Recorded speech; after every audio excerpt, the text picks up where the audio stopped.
नमस्कार दोस्तों, आप सबका स्वागत है मेरे यूट्यूब चैनल के ऊपर। दोस्तों, मार्केट में एक्चुअली वही हुआ जिसकी हमें मतलब एक्सपेक्टेशन थी।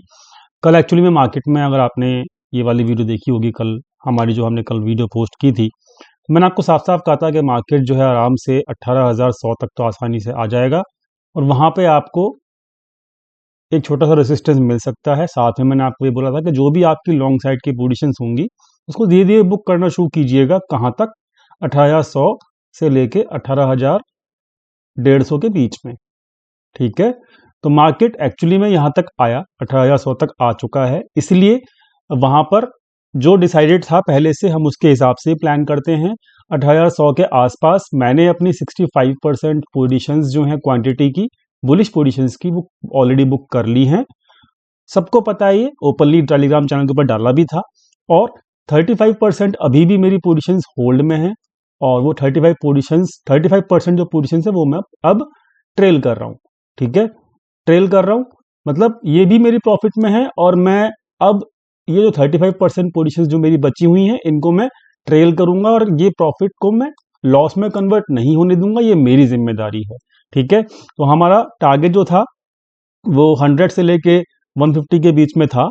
ठीक है, 100 तो आज अचीव हो गया। अब जो रिमेनिंग 150 से लेके 200 तक की जो रेंज रिमेनिंग बची बची है, जो हमको एक्सपेक्टेशन थी, जो हमने कल वीडियो में डिस्कशन किया था, उस टारगेट के लिए मैंने अपने 35% क्वांटिटी को होल्ड पे किया हुआ है और वो मैं डेफिनेटली कल भी बुक कर सकता हूं, depending on the market situation. ठीक है, तो ये चीज डिस्कशन हुआ था और टेलीग्राम चैनल के साथ आप अगर जुड़े हुए हो तो दोस्तों, आज सुबह सुबह ही मार्केट के अंदर, लाइव मार्केट के अंदर ही मैंने आपको एक लेवल दिया था। मार्केट सुबह ओपन भी अच्छे लेवल पे हुआ, लेकिन जस्ट बिकॉज के इंडसइंड बैंक के अंदर कुछ नेगेटिव न्यूज थी विसल ब्लोअर की, जिसकी वजह से मार्केट खुलते के साथ ही बहुत तेजी से नीचे की तरफ गिरा।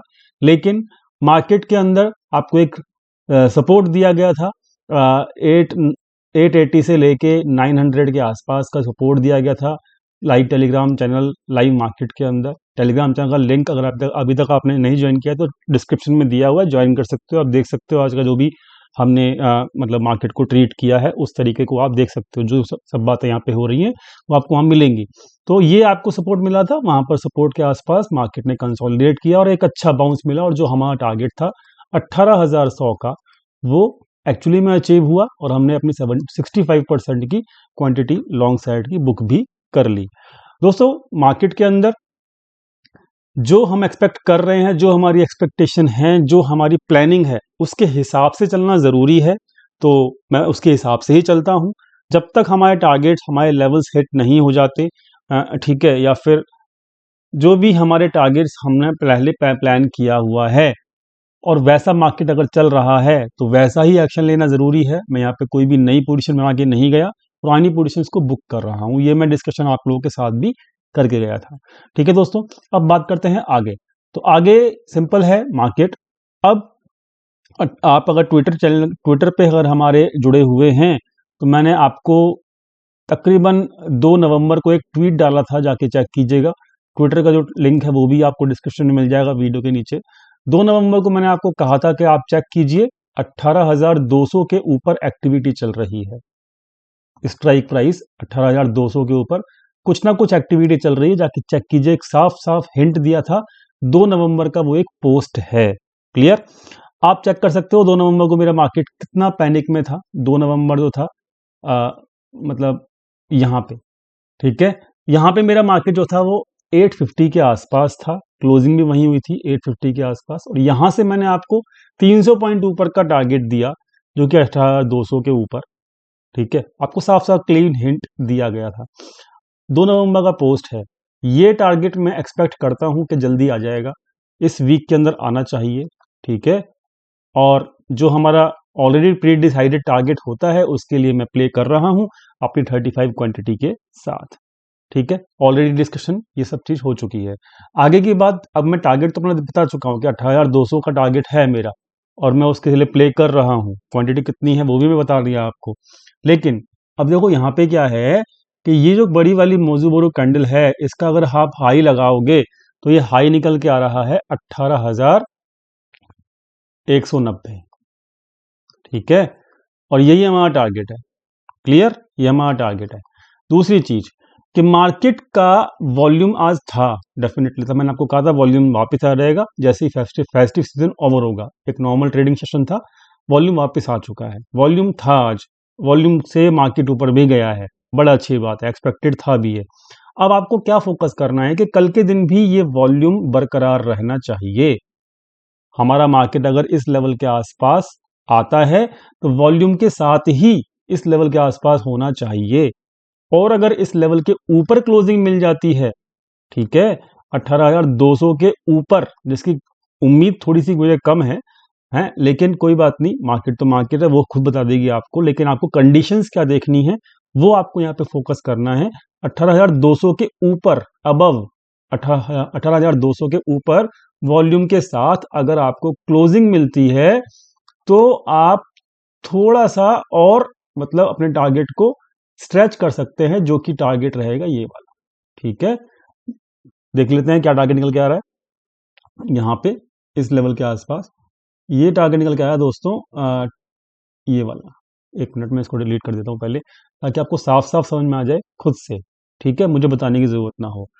कंडीशन मैंने बता दिया, वॉल्यूम के साथ 200 के ऊपर क्लोजिंग मिलनी चाहिए, तभी आप अपने टारगेट को स्ट्रेच करेंगे, otherwise I will book my profit definitely. तो मेरा टारगेट जो निकल के आएगा वो निकल के आएगा 280 से लेके 300 का टारगेट। अगर, मैं दोबारा बता रहा हूं, अगर कल वॉल्यूम के साथ मार्केट 200 के ऊपर क्लोजिंग देता है तभी मैं 280 से लेके 300 के टारगेट के लिए प्ले करूंगा, अदरवाइज 35% जो क्वांटिटी मेरी बची हुई है वो मैं यहाँ पे बुक कर लूंगा। That's it, this is my total planning.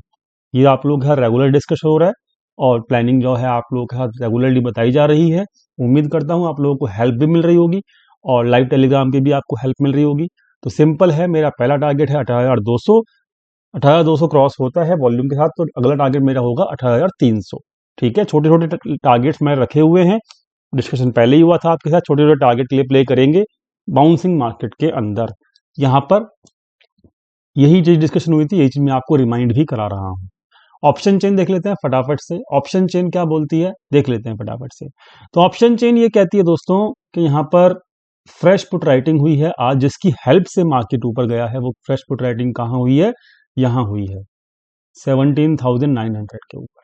ठीक है, 17,900 के ऊपर जो है अच्छा खासा सपोर्ट है करंट वीक के लिए, समझ में आ गया। दूसरी चीज, फ्रेश पुट राइटिंग भी हुई है, ये कॉल राइटिंग है। ठीक है, 1800 के ऊपर, लेकिन इसके ऊपर मार्केट क्लोज होता है तो डेफिनेटली पुट राइटिंग फ्रेश होती हुई कल आपको दिखेगी। लेकिन एक बहुत मेजर रेसिस्टेंस जो है वो यहाँ पे है 18,200 के ऊपर, और यहाँ पे बिल्कुल भी पुट राइटिंग नहीं है। इसीलिए 18,200 के ऊपर आसानी से जा पाना, मैं आपको इसलिए बताया कि इसके ऊपर जा पाना डिफिकल्ट होगा मार्केट के लिए कल, इसलिए मेरा टारगेट कम से कम 18,200 का ही रहेगा।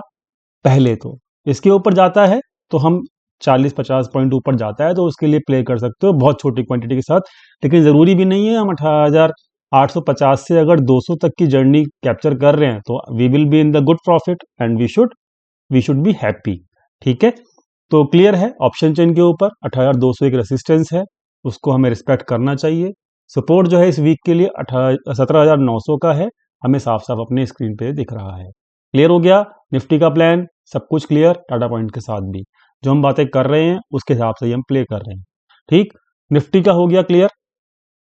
अब बैंक निफ्टी फटाफट से चेक कर लेते हैं। ये लो जी, बैंक निफ्टी यही रेसिस्टेंस है ना, इस रेजिस्टेंस। और वैसे भी आज तो इंडसइंड बैंक की विसल ब्लोअर की जो न्यूज़ थी उसने बैंक निफ्टी को काफ़ी प्रेशर में रखा, जिसकी वजह से नेगेटिव में भी क्लोज हुआ बैंक निफ्टी। लेकिन आप इसकी कैंडल देखो, ये कैंडल नेगेटिव नहीं है, इस कैंडल ने प्रूव कर दिया है कि बाइंग प्रेशर अभी भी जिंदा है बैंक निफ्टी के अंदर। ठीक है, तो जैसे ही बैंक निफ्टी ये जो रेसिस्टेंस लेवल है, ये वाला जो रेसिस्टेंस लेवल है जो कि आपको कहाँ मिल रहा है, कौन सी लेवल के ऊपर है, ये लेवल है दोस्तों ये वाला। ठीक है, ये वाला, ये पकड़ के चलो आप, सॉरी ये वाला 39,700 के आसपास। ठीक है, 39,700 के आसपास इस रेसिस्टेंस को जैसे ही क्रॉस करके सस्टेन करेगा मार्केट बैंक निफ्टी का, तो टारगेट आपको डायरेक्टली 40,000 के ही मिलेंगे। तो 300 पॉइंट का एक अपसाइड रैली तैयार हो जाएगी, जैसे ही बैंक निफ्टी 39,700 के ऊपर सस्टेन कर जाएगा। और 40,000 के ऊपर मैं डिस्कशन पहले ही कर चुका हूं कल की वीडियो में कि एक अच्छा खासा रेसिस्टेंस है, ठीक है, तो इसको रेसिस्टेंस को भी आप रिस्पेक्ट जरूर कीजिएगा, ठीक है। 40,000 के ऊपर क्लोजिंग मिलती है डेफिनेटली फिर मार्केट थोड़ा और ऊपर जाने के लिए रेडी हो जाएगा, लेकिन वो छोटे छोटे टारगेट रखने हैं, आपको बार बार बता रहा हूँ। 40,200 तक के लिए जाने के लिए रेडी हो जाएगा 40,000 ब्रेक होने के बाद, लेकिन टारगेट छोटे छोटे ही रखिएगा, ठीक है। बहुत कॉशियस होकर मार्केट के अंदर ट्रेडिंग करनी है, छोटे छोटे टारगेट के लिए प्ले करना है, और रेगुलर प्रॉफिट बुकिंग के ऊपर ध्यान जरूर देना है अपने ट्रेड्स के अंदर। बार बार इसकी इंपॉर्टेंस आपको अभी समझ में नहीं आ रही होगी, लेकिन समझ में आ जाएगी थोड़े दिनों बाद, ठीक है। इसलिए मैं आपको बार बार ये चीज़ें बता रहा हूँ। 40,000 के ऊपर आप चेक कर सकते हो, हैवी रेसिस्टेंस है 68,000 के ऊपर, इंटरेस्ट अभी भी बरकरार है और यहाँ पे अनवाइंडिंग हो रही है, तो यानी कि 40,000 का जो लेवल है वो डेफिनेटली एक अच्छा काम करेगा रेसिस्टेंस का मार्केट के लिए। सपोर्ट जो है वो आप चेक कर सकते हो 39,200 का है करंट वीक के लिए, तो ये 800 पॉइंट के अंदर रेंज के अंदर घूमेगा मार्केट, रेसिस्टेंस के आसपास एक बार निकल जाइएगा। 40,000 का रेसिस्टेंस मार्केट के अंदर बरकरार है। यूट्यूब चैनल ज्वाइन कीजिए और चैनल को सब्सक्राइब कीजिए, बेल नोटिफिकेशन को दबाइए और दोस्तों के साथ शेयर कीजिए। वीडियो में कमेंट सेक्शन में बताइए कि आपको क्या चीज़ चाहिए, क्या चीज़ नहीं चाहिए। लास्ट में मैं आपको ये बताने चाहता हूँ कि पेटीएम के अंदर मेरे से काफ़ी सवाल पूछे जा रहे हैं कि भाई आप पेटीएम का आईपीओ सब्सक्राइब करोगे या नहीं करोगे। तो मैं आपको पर्सनली बता रहा हूँ, पेटीएम आईपीओ को मैं सब्सक्राइब नहीं कर रहा हूँ।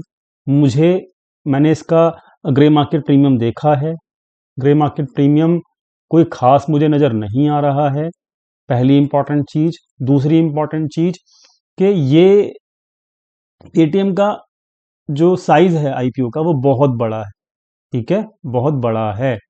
अब बड़ा आईपीओ है तो यानी कि उसमें जो ग्रे मार्केट प्रीमियम जो है वो, क्योंकि एप्लीकेशन ज़्यादा होंगी बड़े आईपीओ में, एप्लीकेशन ज़्यादा होगी किसी की क्योंकि बड़ा है आईपीओ, हर किसी को अलॉटमेंट होने के चांसेस भी ज़्यादा होंगे।